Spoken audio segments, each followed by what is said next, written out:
good to get along with these countries. I got along with China.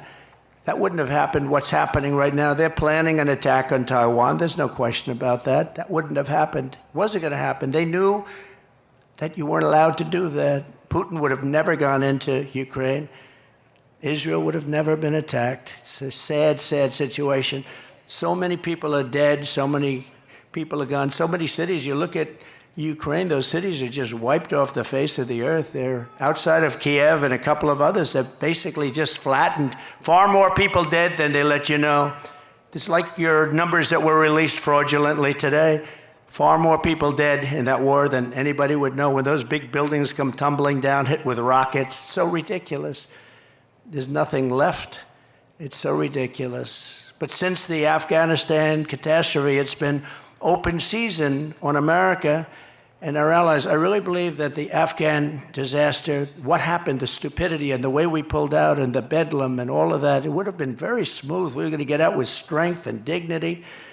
But when Putin saw that, he said, wow, those people don't know what they're doing. They're overrated. And he went in, and the same thing happened with Iran. Iran was not going to play with us. And now Iran is a rich nation. They have $300 billion. They had no money. And in 3.5 years, they made $300 billion they have right now. They made it all in 3.5 years. They had none when I left. And we would have made a fair deal with them. They can't have a nuclear weapon. Very simple. You can't have a nuclear weapon. Other than that, we want you to have great lives. But I do hear they're after me, but, you know, that's the way it is. Look, I'm here for you, and I'm here even for the world. We want to stop world wars because the equipment is so devastating now. A world war is obliteration. We can't have a world war. Every dictator, tyrant, and terrorist on the planet knows that they can get away with murder under Kamala and Crooked Joe. Kidnappers are getting millions and millions of dollars, but now they're getting billions. They're getting billions. What did you get for the 4 people that we released? Sure, they got $6 billion. What is $6 billion? Does anyone know what that means? $6 billion. They got $6 billion. People get kidnapped and, you know, they ask for like, how about $1,000? How about 500? They got $6 billion from these idiots. And you know what happens? When that happens, a lot of people are going to get kidnapped because they say, we're dealing with stupid people. A lot of people.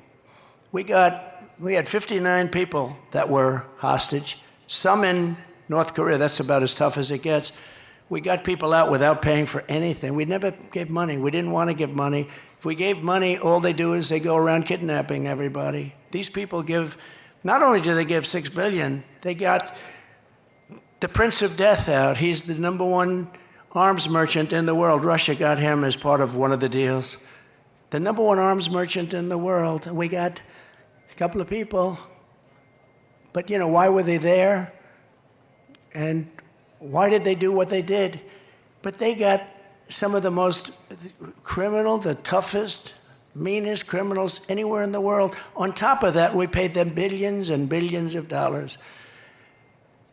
We're run by very stupid people. I'd like to use a different word. I'd like to use a much more sophisticated word, but there's no word I can think of. Incompetent. How about incompetent? As a result, peace in Europe has been shattered by the largest European land war since the fall of Nazi Germany. This is the largest war there's been, and this war is going to escalate and escalate. When, if, but when. I have to always say if, you know, because they cheat. I would say when if they didn't cheat, but they cheat. That's the one thing. They're great at cheating in elections. If we win, I'll get that thing settled before I take the office. I'll get it settled as president-elect. I'll get that war stopped. With Russia, yeah, we'll get that stopped. Ukraine and Russia, we're going to get it stopped, and quickly. It'll be done before I get to office. It would not have happened if I was president. It wasn't going to happen in the Middle East. The Jewish people have suffered the worst atrocities and deadliest attacks since the Holocaust. There's no question about that.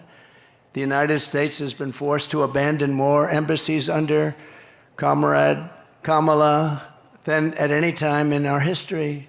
We're running out. It's not like we're leaving. We're being run out of these embassies that cost us hundreds of millions of dollars to build. You got to see these embassies in the middle of nowhere in a country you've never even heard of. They spent $900 million to build an embassy. The whole thing is crazy.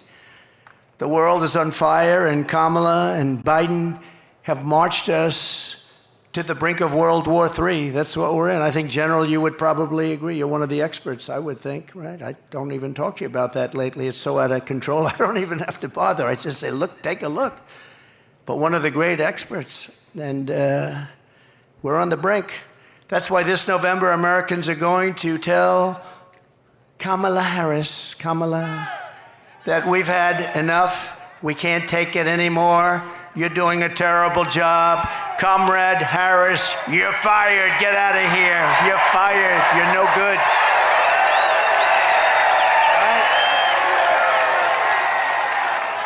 You're fired. Get him out of here.